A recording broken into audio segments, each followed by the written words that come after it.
Hey guys, Zach Drastic here. Today in this video, I'm gonna show you how to get some Christmas time crappie. I'm gonna throw this guy back in the water here. All right, Christmas is just around the corner. I'm on the naughty list. I haven't been producing content like I should lately, but I got an early Christmas gift for you. I'm gonna talk crappie and how to get a freezer full in time for Christmas dinner. Now, crappie are one of my favorite fish to target, those in white bass in the winter months. This time of the year, they are grouped up very well and they are easy to catch if you know where to look. Now, let's start with where I'm going to be fishing for these crappie. Crappie tend to be cover-related fish, and they tend to really group up this time of the year, and they'll be around the down current side of cover. That's the biggest key. Now, if you want to be easy, you don't have a lot of time to go out and look for fish, a bridge is the easiest place to find them. Now, on the bridge itself, what you're gonna want to pay attention to is if you have any water flow, like we do here on Guntersville, they're gonna want to position on the down current side of the pylon. So if you have a pylon here, the water's hitting it this way, they're gonna be on the back side. Now, if you're fishing for bass in like the warmer months, they're gonna be right in that point of maximum impact or right on the edge of the current seam. The crappie like the water that's not going to be moving, and getting behind that first pylon out of the current typically is going to be your best bet. And if there's a lot of water rushing through, what I'll then do is sometimes those fish on the pylons will be shut down if there's a ton of water rushing by, even though there still might be some there. What you're gonna want to do is go under the bridge and get on the down current side of the causeway, and sometimes the water flow can really have them pushed and stacked up right there just out of the current on the down current side of the causeway. Another place that you can find some fish is idling the creek channels. It takes a little bit more time to idle along the main river channel and these little creek channels, but you'll find a lot of stumps. If you can find a brush pile or know where some are, obviously those will hold fish too, but if you don't have any planted, there's a lot of big stumps along the creek channels, and it's pretty obvious when you got a big school of crappie on them. That's another place you can do is go up and down these creek channels. Another place that you can find them is around some of these rock walls. If you have something bluffy or steep, any kind of irregularity, if you have some rocks that stick out a little bit more, irregularities in a rock wall or a bluff wall are going to create some current breaks that these fish can tuck in behind.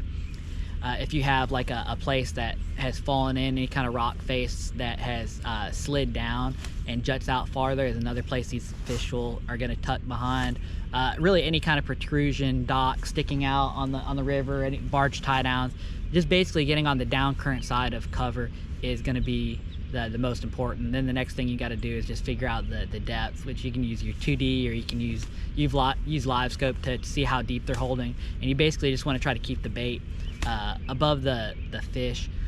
Typically that's going to be the way to lure them out. If you go and bust through them, you can get them kind of spooky sometimes and have to move on to a different school. So after you find the fish, what are you gonna throw at them? You know, you can't go wrong with a bobby garland. You know, throwing these on a jig head, little 32nd 16th ounce jig head, double rig, you know, whatever you like. These things catch some fish. Some of my favorite colors are you know, blue ice, money milk, you know, black and chartreuse. I really like chartreuse, or having a chartreuse jig head for crappie for sure. Crappie, if you look at them, they have really big eyes compared to their body size if you compare them to something like a bass. So what that'll tell you is they're a lot more particular about the color. So a color change can make a big difference in the amount of fish that you're catching. Man, if you have not used any of these Gulp Alive series, the little 1-inch minnow is a killer crappie bait. I don't like messing around with live minnows and stuff a whole lot. You know, getting your hands wet and cold can shorten the trip. So these little things are about as good as live bait. I've caught a lot of fish on these 1-inch minnows, and in the cold water they hold together a little bit better. So if you really need to get bit, keep a jar of these in your boat. Make sure you got it screwed on tight so that it doesn't leak out on you, 'cause that stuff doesn't really smell too good. But these gulp minnows are great. I've caught I've caught everything from trout in Alaska down to a bunch of different saltwater species down in Florida. These fish catch fish everywhere all year round, so don't sleep on those as well. One that a lot of people sleep on here, but I've been talking about for years, is this little 2-inch Kitech Easy Shiner. This thing is a great way to catch some fish. You can cover some water with it, and you can catch a lot of crappie, and anything that lives in the lake will hit these little 2-inch Kitechs. A tube is another way to catch some of these fish. It's got a little bit different fall than like the little Bobby Garland shads, and that fall can sometimes really trigger these fish. If you're skipping them up underneath docks, or letting them fall down a bluff wall. And I like these Crappie Max tubes. These are a little bit bigger. These are 2 1/4 inches if I'm specifically targeting, big eating size crappie. And you can catch some big bass on these as well. These 2 1/4 inch baits are one of my little sleeper drop shot baits when the bass fishing's tough. So be prepared for anything when throwing those things. Like a little road runner here, you got to sharpen these hooks up a little bit. If the water's a little off color, these slow rolling these things will catch you crappie and just about anything else down there as well.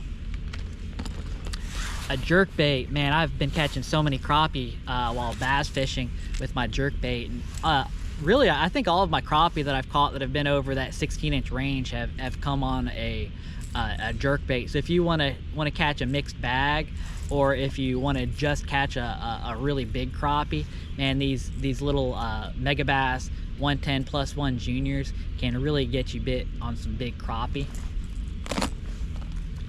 And last, these little countdown minnows have that real subtle action that works really well in the winter time. This is a Countdown Elite 55. This color specifically, this silver with orange belly, is one of my favorite colors. And this will catch another lure that'll catch you just about anything in the lake. But crappie will eat this and allow you to cover some water a little bit better if you haven't quite found them yet. And if you're on some fish, like on a bridge pile, on a brush pile, but they won't hit any of the plastics, a little jigging spoon is another way to catch a lot of fish. I've had days where I can't catch them on plastic and break out a jigging spoon and catch a ton of fish. And you can catch everything, from the bluegill and crappie all the way up. I've caught 50-pound flathead on this little jigging spoon. You always got to be ready, because some of the biggest fish in the lake, the biggest bass, the biggest catfish, are sitting under these crappie schools, and they're eating crappie periodically. So you got to be prepared, get that net ready, and have your drag set, 'cause you never know what you're gonna hook into when you're crappie fishing. Some of the biggest bass that I know that has been pulled out of Gunnersville was actually caught by a crappie fisherman on a little Bobby Garland. So just be ready when you're out there on the water. Use these lures, fish these areas, and I guarantee you will load the boat.